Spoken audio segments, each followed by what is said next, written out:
আল্লাহ নবীর পত্র নিয়ে দৌড় মারলেন সাহাবী আবু আইয়ুব আনসারীর বাড়ির দিকে।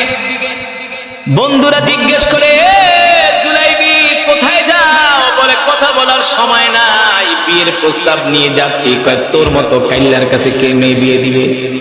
কয় মুখ সামলায় কথা বল, আমার বিয়ের প্রস্তাব দুনিয়ার কোন সাধারণ মানুষ দেন নাই, আমার বিয়ের প্রস্তাব দিয়েছেন রাহমাতুল লিল আলামিন।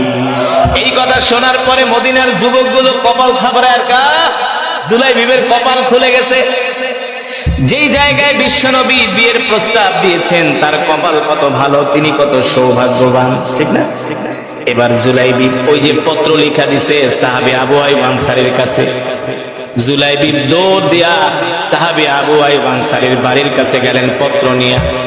ঘরের দরজায় যে নক করলেন, ইফতাহিল বাব, দরজা খোলো, দরজা খোলো।